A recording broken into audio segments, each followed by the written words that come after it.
my name's Catherine and I'm the Scotland Conservation Officer for the Marine Conservation Society, speaking to you from my living room just south of Edinburgh. So I've brought along, you might be able to see Sheila the shark in the background, just to kind of connect myself to the ocean, even though I'm not at the beach today.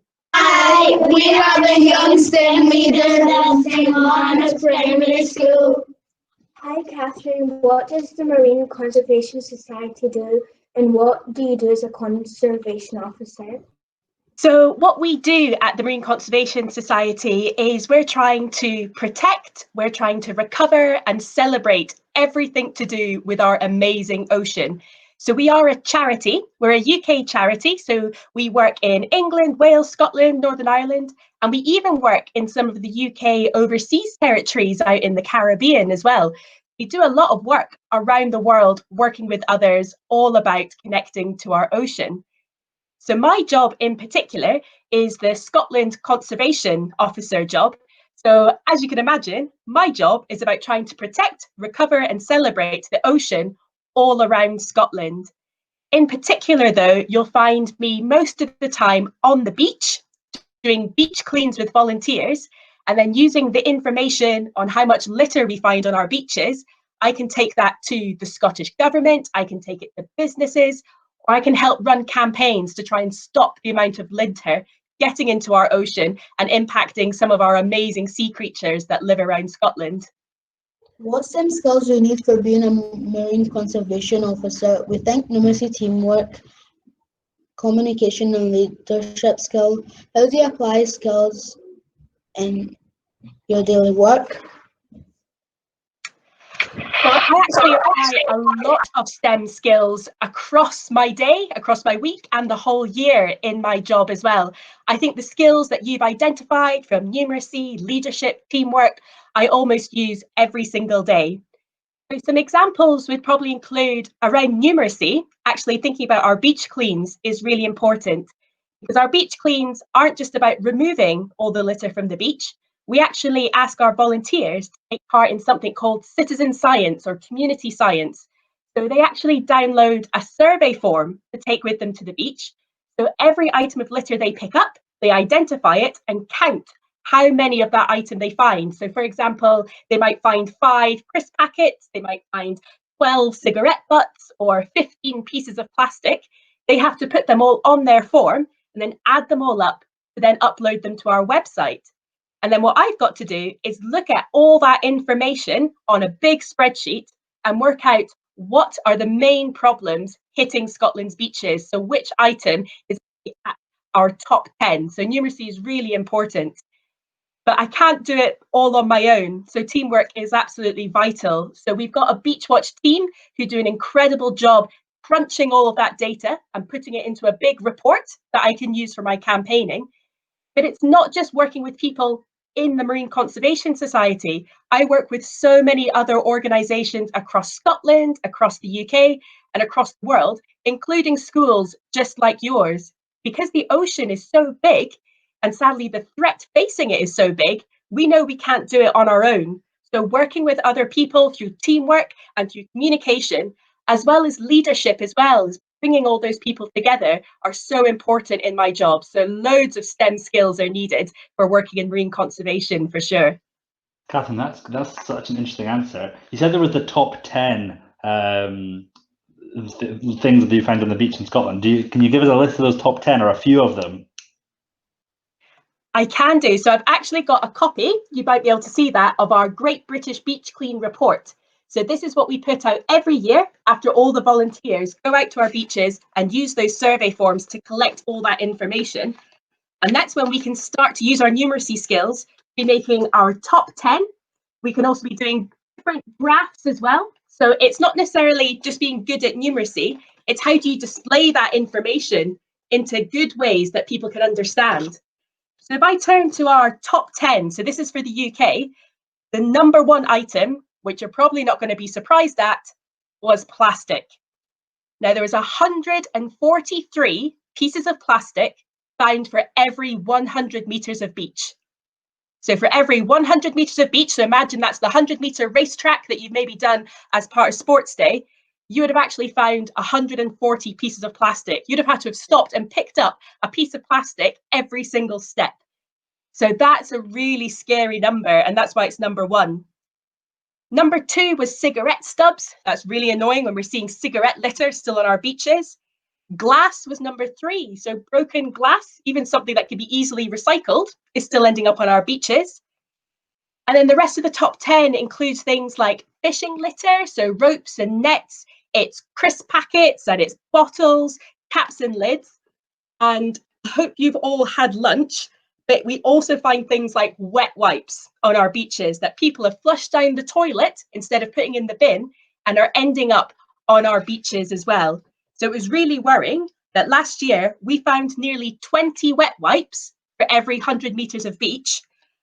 But from a beach clean that I did literally just 2 weeks ago, we found over 500 wet wipes on 100 meters of beach, which is absolutely shocking. But it's those numbers in that top 10 that helps us then decide what do we need to campaign on and how do we stop these items getting onto the beach. Altogether, how much materials or litter do you find with your team in a day? What was the most odd or dangerous litter for the marine animals and plants? So it's actually depending on what beach I go to, depends on how much litter we find on that beach and what type of litter. So for example, when we were talking about wet wipes, there's a beach on one side of the river. Well, we'll find hundreds, potentially even thousands of wet wipes. But just on the other side of the river, it's all bottles and cans. So it also comes into play with how the tides and the currents are working in our ocean and how it almost sorts out the litter to then spit it back onto the beach. So depending on where I go, I could maybe find just about half a bag of rubbish. But there's been other beach cleans I've done, and we found over a ton of rubbish on just a 100-meter stretch. And we've had to use a tractor and a crane to be able to remove that ton of rubbish from the beach.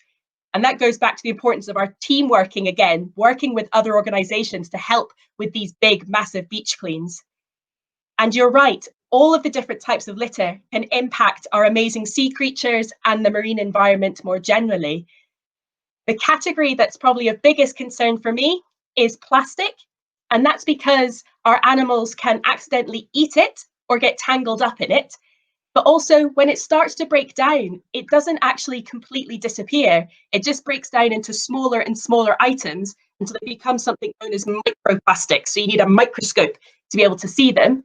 So that means the tiny sea creatures at the bottom of the food chain, you might have heard of plankton that our whales like to eat. They're starting to eat plastic and it's starting to work its way up through the food chain. And I don't know about you, but I enjoy my fish and chips maybe on the odd Friday night. So if we're then eating fish, plastic could also be impacting us. So that's one of the biggest areas of concern that we're wanting to campaign on to save both the sea creatures, the sea, and ourselves as well. What's your favourite STEM creation, or are you working on an invention?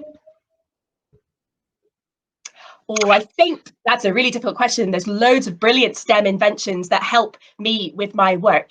But one of the ones that always gets me excited is linked to our turtle work. So earlier on, I mentioned how we do work in the UK overseas territories, and we've got officers who have run turtle programs. And there's been a recent one where they've been trying to track teenage turtles to work out where they go so they can make sure that that area of the sea is protected for them. And how they do that is using a satellite tag. So this is a brilliant invention that can get stuck to the turtle's shell that doesn't cause any harm to the turtle, but then pings back a signal back to the laptop on land so they can track where the turtles go, a bit like Google Maps when you then maybe track your journey from going from school to home. They can do that for the teenage turtles, and that really helps us then try and mark out areas of the ocean to protect. They're called marine protected areas, a little bit like our national parks on land. When we protect areas on land, we need to protect areas in the ocean, and having those satellite tags connected to the turtles really helps us understand which bits of the ocean do we need to designate as protected areas. Have you ever been on the news or TV program campaigning or promoting to reduce the litter in the sea, the oceans? So it's actually been a very strange part of my job. I didn't expect that I had to be doing media interviews. So I've actually had some brilliant experiences doing everything from radio interviews to being on the news at night. So being on BBC Breakfast, where I had to travel up to Aberdeen at 5 o'clock in the morning to be on live BBC Breakfast, talking about the litter that was entering the seas around Scotland. I've also been involved with Sky News. They've run a big campaign called Sky Ocean Rescue, where they actually created a giant whale called Plasticus, made out of litter, that travelled around the UK, and he dropped off in Edinburgh. So we did a whole day of filming with some school pupils like yourselves, with local members of the Parliament and other organisations to help get that message out there. So it always makes me feel quite nervous, and I still even became nervous coming to join to be interviewed by you. Doing interviews always makes me feel a bit nervous, but quite excited. It's such an important part of trying to get the story out there. Because if people don't understand what's happening to our ocean and what they can do to help protect it, they're not going to take any action, are they? So actually doing these interviews and getting on telly and getting on the radio is so important for getting the message out there. But it can be a little bit nerve-wracking. So some good skills on communication are also really important for doing this job. Catherine, maybe some of the young STEM leaders could help you to get that message out there as well as part of their award.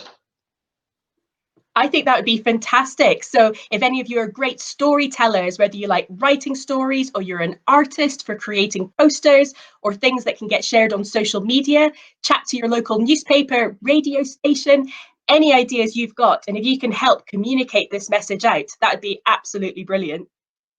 Do you think you can do that, St. Marnock? Yes. Biodiversity is critical to the health of people and their planet. One of the United Nations Sustainable Common Goals to conserve and sustainably use the ocean, seas, and marine resources. Do you think beaches and ocean will ever be clean? So do I think that oceans and beaches will ever be clean? I have to, because I think if we didn't think we could do it, it'd be very hard to keep going to do this job. So I use something called my ocean optimism to help me keep going. And I think from looking at you all, you're definitely potential ocean optimists. But it's this idea that you are optimistic or you are excited and you are positive about the future of our ocean, and you're doing everything you can to make sure we meet that goal, that we will end up with clean seas, clean beaches for all of our sea creatures to enjoy and for all of us to enjoy as well. But we can only do it if we get everybody playing their part. So you're doing your part already by finding out information, interviewing me, finding out what you can do. But we also need businesses to play their part. They maybe need to think about what are they selling or how are they making things and making sure things aren't leaking into the sea from their business. And we also need government to play their job. We need our country's leaders to then be taking example from you and then putting things into law to stop these items getting into the sea. So one of the biggest jobs that we can all do to achieve that goal is to do things ourselves, but also put pressure and ask our businesses and ask all of our leaders. So that might be everything from your head teacher at your school. Is there something your school could be doing to help? To then maybe even emailing your member of the Scottish Parliament or email the First Minister herself to say, we care about the ocean and this is what we need you to do so we can meet that goal of clean seas and beaches for the future. What did you want to be when you were younger? Were you always interested in STEM? So what I wanted to be when I was younger, if I think back to my bedroom and what it looked like when I was your age, it was actually covered in blue wallpaper with dolphin stickers. So I think it can be fair to say I've always been interested in the sea, but I maybe didn't know what I wanted to do to protect it. Because I was really interested in STEM, but I actually studied physics and chemistry and maths when I was at school rather than biology, which a lot of people think you need to be able to work in marine conservation. But actually the skills that I learnt through doing physics and chemistry and maths actually helped me get into this job. I went off to university and I did a marine management degree, which was really useful.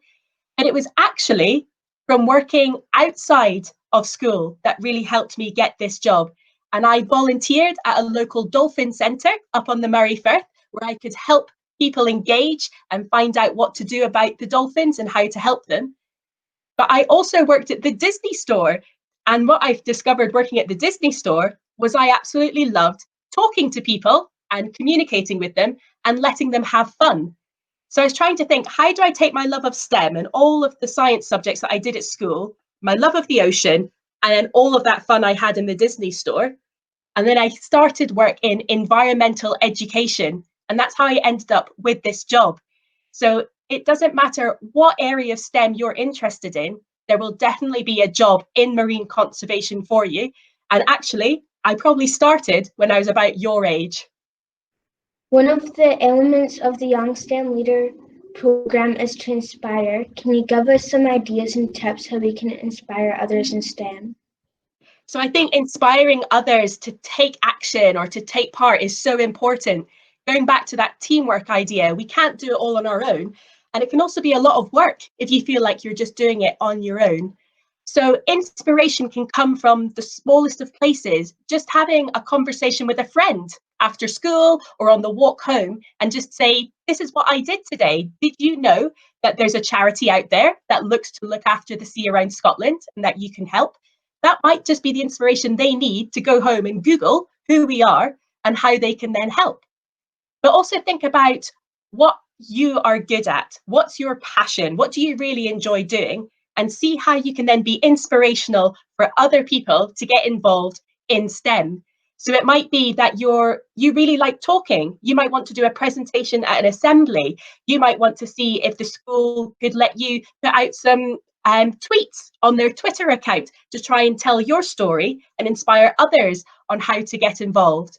So inspiration can come from so many ways. And I think for me, what I do is I always stay positive and I always try my best. And if there's any opportunities that come my way, I usually always say yes. Even if I'm a bit scared or a bit nervous, or I feel like I can't do it, if somebody's asked you and given you the opportunity, say yes, because I bet you it'll lead somewhere amazing. And that's how you actually then be inspired for yourself as well as inspiring other people. Conservation officer, you're leading people in your team. Can you advise us, young STEM leaders, how to promote fairness and equality through leadership? Thank you. You're right. It is so important to promote fairness and equality through leadership and actually through everything that we do. And that's a very well-timed question because my last meeting was actually with my chief executive, so the person who's in charge of our charity, one of our board members, who's a group of people who look after the direction the charity's going, as well as many of my colleagues, to look at how can we, as the Marine Conservation Society, ensure that everything we're doing is fair and inclusive and respectful, exactly as you said. So we're trying to do that internally by trying to speak to everybody. When it comes to the ocean, we only have one ocean and we all share it. So we should all share that fairly by having the same access to it. Everyone should be able to enjoy going to the beach or going for a swim in the sea. Although in Scotland at the moment, that's pretty chilly, isn't it?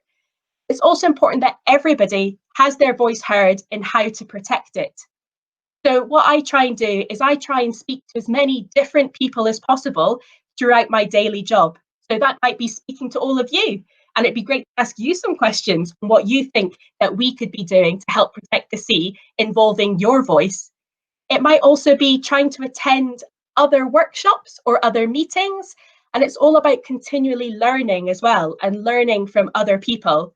And I think as a leader, you've got to take responsibility for taking the time to do that learning. And usually that's by listening to other people. So sometimes to be a good leader and to be fair and equal, it's more important to listen than to talk. Have you ever swum with a dolphin? I haven't actually swum with a dolphin. So when I volunteered at the Whale and Dolphin Organisation Dolphin Centre up at Spey Bay on the Murray coast, we got to see them all the time, which was wonderful. But they're pretty big creatures, are bottlenose dolphins. They can grow to over 2 meters long, and they're also the fattest dolphins in the world because they have to have that thick layer of blubber to keep them warm in that cold Scottish sea. So technically, if you've been swimming in the North Sea, you can say you've been swimming with dolphins because they'll be out there. one of the best wildlife experiences I had was with their cousin, the porpoise. So it was actually after I'd finished doing some scuba diving up in Orkney, I went for a little snorkel, and there was a porpoise that came and swam around me for about 20 minutes. It was amazing to see this porpoise keep swimming, looking at me, wondering what I was doing in the sea, and then swimming away. So what I would say about swimming with dolphins is it's something that a lot of people want to do.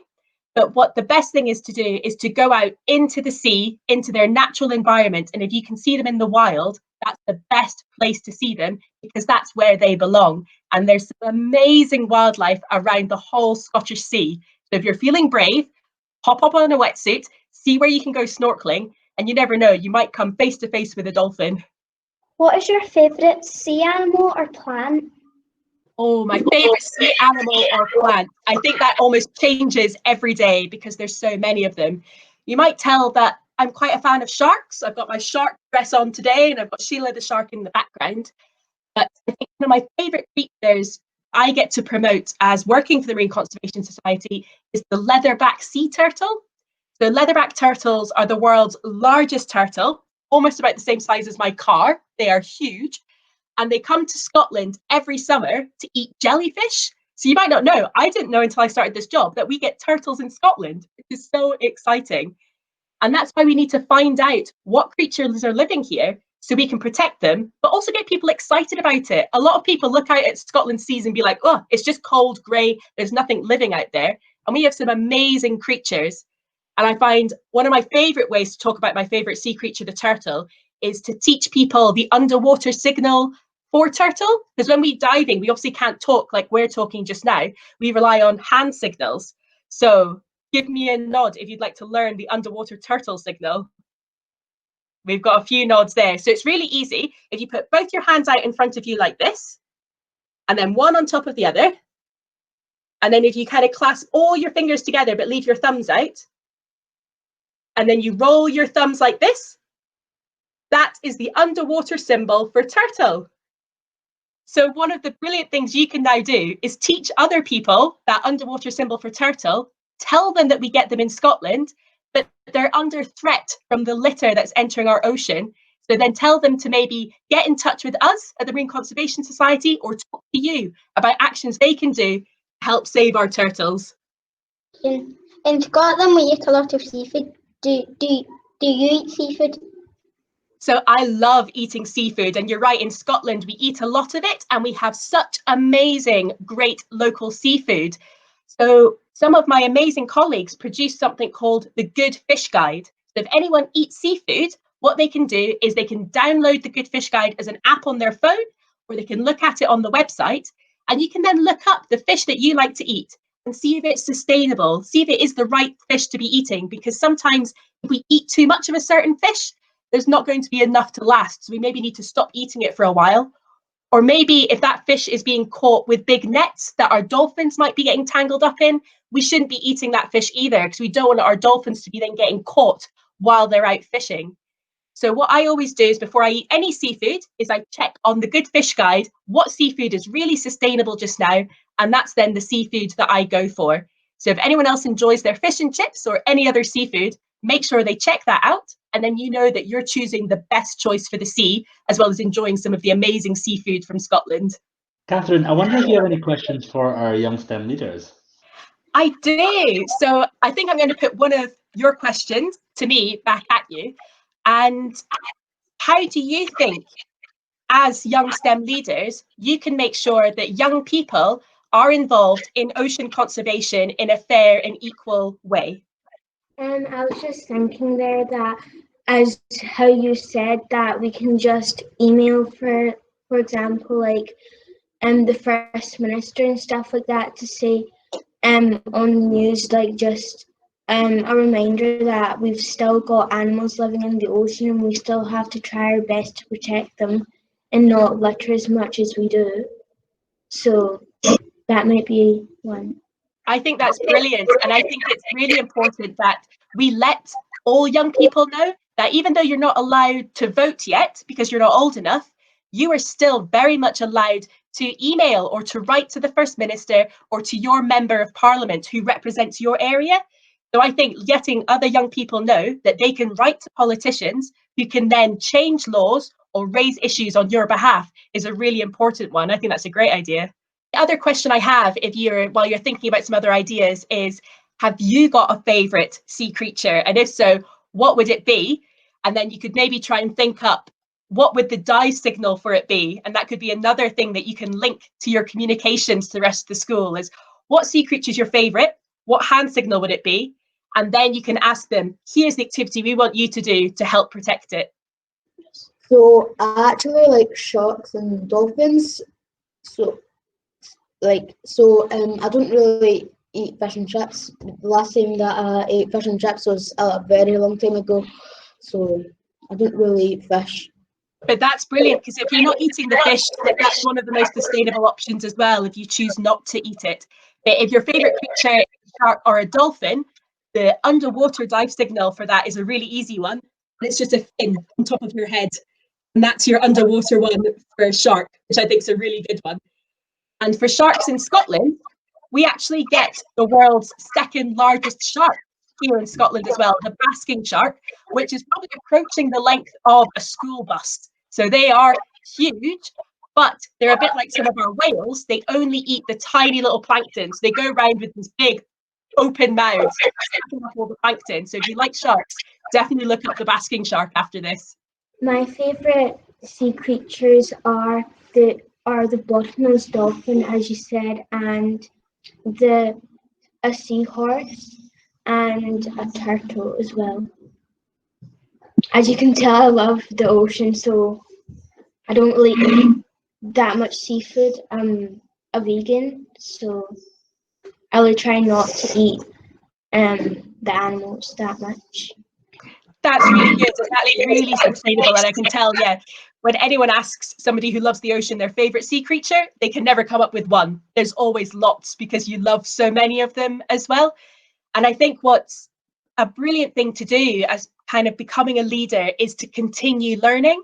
And what I've done with this job, I've learned so many new things about the creatures that live in the sea around Scotland. And sometimes becoming a leader is taking the time to learn more yourself and then tell others about it. So if you're really interested in finding out what is living out around the sea life, next time if you're able to go to the beach or the coast, just starting to have a close look and actually write down all the different species that you see that you might need to look up later on. And then if you can keep increasing your knowledge, that'll be really important. But as we're coming into winter, trips to the beach might be getting a little bit few and far between.